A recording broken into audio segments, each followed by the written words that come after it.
Dwellers in Angles by Nightfable.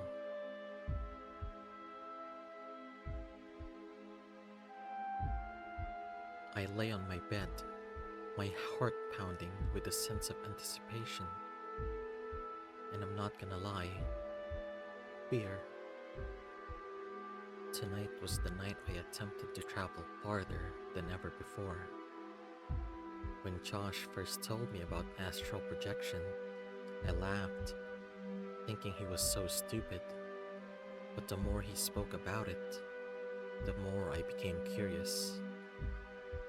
I spent countless hours searching websites and forums. I found a technique that worked like a charm. It got me out of my body every time. I grew accustomed to floating, watching myself sleep from the ceiling of my bedroom. I felt so light. It was wonderful. My whole reality had expanded beyond my mere body. I could go anywhere, do anything. At first, I began snooping on my family and friends. I passed through walls just like a ghost.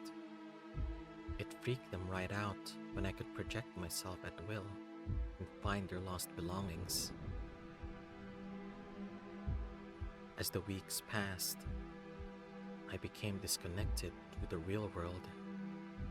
Astral projecting was more fun than being awake. I craved more excitement, more thrill. I wanted to discover the secrets of the universe. Since my body was safely slumbering on its comfy bed, I grew more daring. I began drifting farther, seeing Earth become smaller and smaller.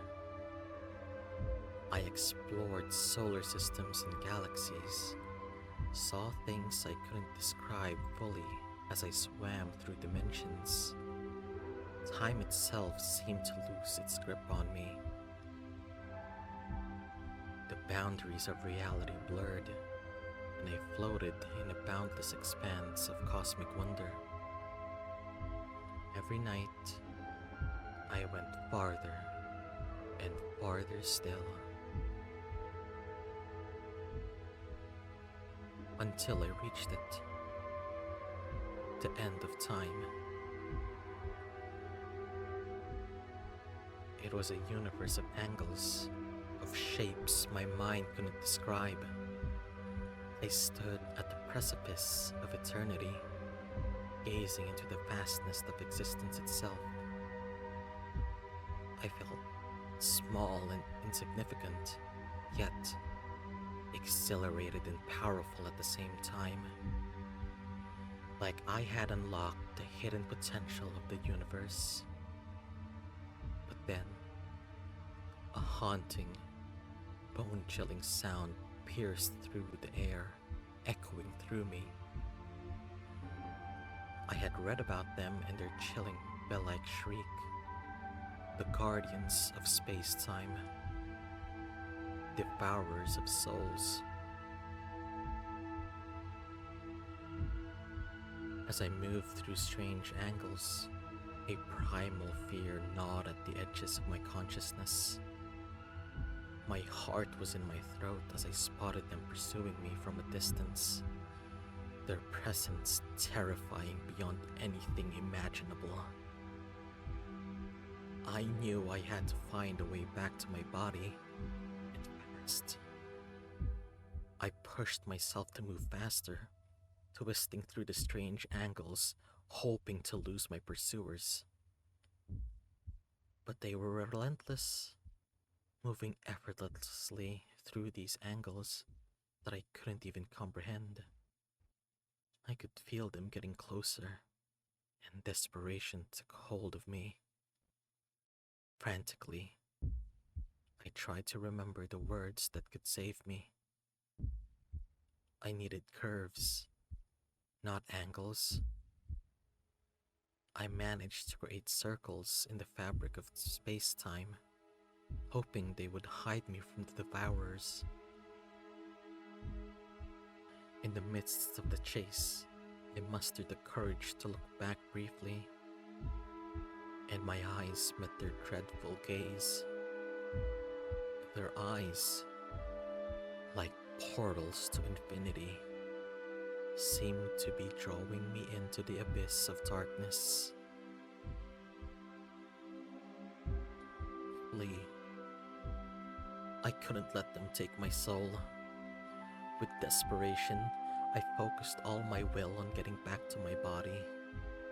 I visualized myself entering the form I'd known all my life, the body I'd grown to despise. Opening my mouth, I uttered the ancient word, though it felt more like a whisper lost in the vastness of space. Suddenly, I felt a pull, a force guiding me back. I followed the curves, praying that they would lead me home. The jolt, I re-entered my body, gasping for breath. I was safe, back in the familiar confines of my room. I knew that I had witnessed something that was very few had seen, and that I was lucky to be alive. The guardians of space-time were real, and they were not to be messed with. Shaking uncontrollably, the images of these entities were embedded upon my terrified mind. I found myself glad and relieved to be back in my old familiar messy room. Maybe having a human body wasn't so bad after all. As I lay in my bed, I couldn't shake off the feeling that I had brushed against the very fabric of the universe. I had glimpsed a realm beyond understanding, something forbidden to human eyes. In the darkness of my room, I sensed their presence still, lingering, seeking. This game was made for the O2A2 Ian Jam 2023, a micro-visual novel jam with strict asset limitations and a 1,000-word limit.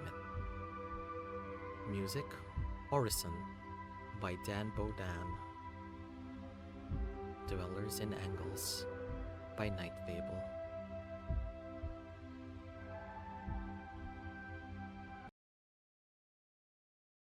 Hello friends, thanks for watching that video, and if you like my voice acting, you can support me by subscribing.